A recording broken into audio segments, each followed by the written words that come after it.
So let's get started. Now, navigating through 3ds Max can be quite overwhelming for beginners, so I'm just going to walk you through all the different tabs and things. So up here we've got the user account menu, so that's where you can see your account, manage your licensing, things like that. Just to the right of that is the workspaces, so when you open 3ds Max it'll be set to the default one. You can change it to other workspaces and that will alter the sort of layout of all of the different tools and things. So back to default. The menu bar, or the menu strip here, sort of groups all of the different tools into categories, so it's quite easy to find what you're looking for if you can't find it elsewhere. The main toolbar here has quick access to tools and dialogues for the most common tasks, so it includes all of your selection tools.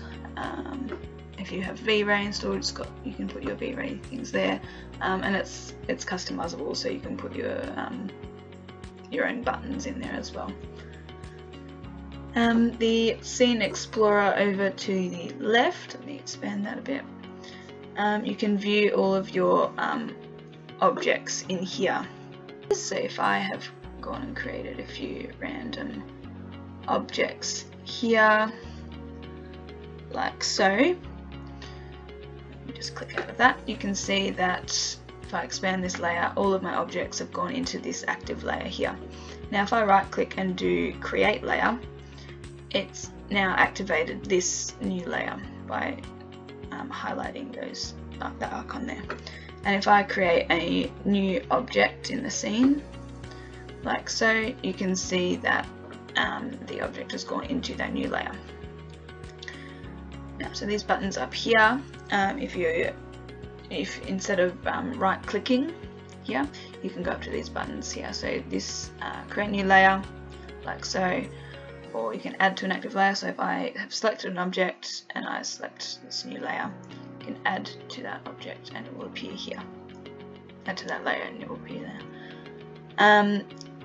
If I select my default one, you can select the children, or likewise you can double click on the parent layer there and it will select the children. Hide all layers, freeze all layers. At the bottom of the Scene Explorer you've got sort by layer, which is what we're in now, and that will sort of sort all of your parent layers depending on their name, so you can sort by ascending name or descending name. Also with the age of the layer. If you don't want to view them like that, you can sort by hierarchy instead. So this is where all of the objects are sort of laid out for you to see. They're not in any layers. So sort by ascending, descending, age, etc. I'm going to change that back to there. So coming over to the bottom left corner, you've got your viewport layouts. So this icon here demonstrates what you've got open in your viewports. Yes, I've got 4 viewports open, hence it's showing 4 boxes there. If I click the arrow, you can sort of change those depending on what you want to be looking at. You can right click and delete those, or you can save them as a preset as well. Coming over to the right at the command panel, which is the main attribute used in 3ds Max. It comprises 6 user interface panels that give you access to modeling, some animation tools, display options, and various utilities as well. In the create panel, you've got your standard geometries, which I've shown you before. You can have splines, like so, lights, cameras, and so on.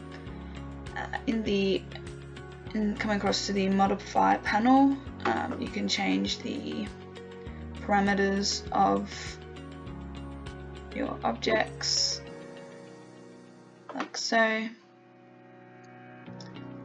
The hierarchy, you can change where the pivot is located in your object, so you can see that it's at the bottom plane in the center. So you can change the location of that like so.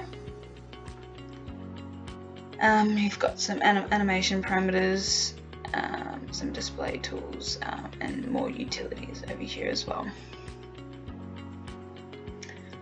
So as I mentioned before, we've got 4 viewports open, and we can change the view that we're looking at. If we come up here, we can change the mode that we're looking at. So we're in standard at the moment. We can change to high quality, so if I had materials assigned to those, they would come to life, or you can optimize the performance as well and have them just plain. Coming down to the bottom, we've got, if I select an object, we've got we've got isolate selection, so it isolates your object. Alternatively, you can press Alt Q, you can see the shortcut there, so if I untick that and go Alt Q, does that. Or you can lock your selection, so that won't let you select anything else. To the right of that is the coordinate display. So when you're on the move selection, you can, and you've got an object selected, you can see where that is located in the scene, so you can change that manually like that.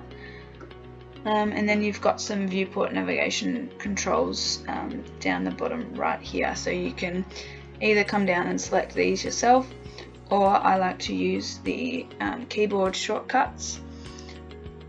So if you want to zoom out to all of your objects, it's called Zoom Extents All, so you can click Alt, Control and Z, and that will zoom there.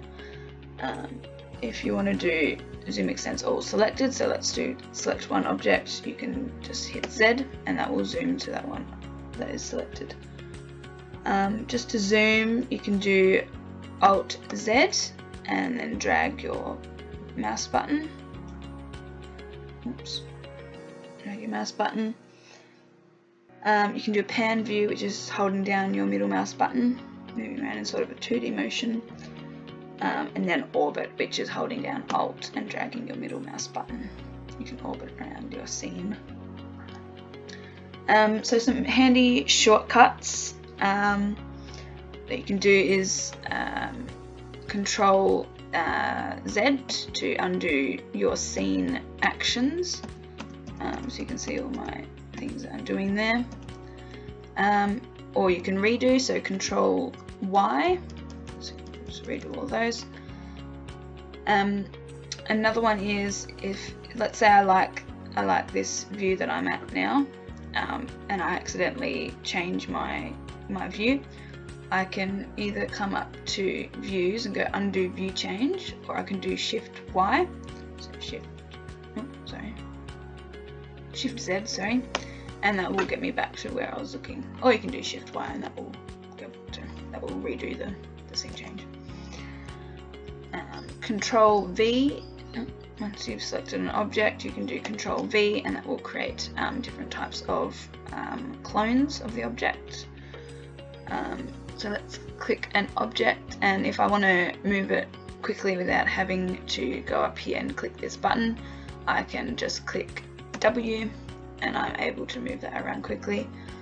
Likewise, I can hit E and that will bring up the rotate gizmo, or I can hit R and that will bring up the scale. And I will leave it at that for this tutorial. Thank you for listening.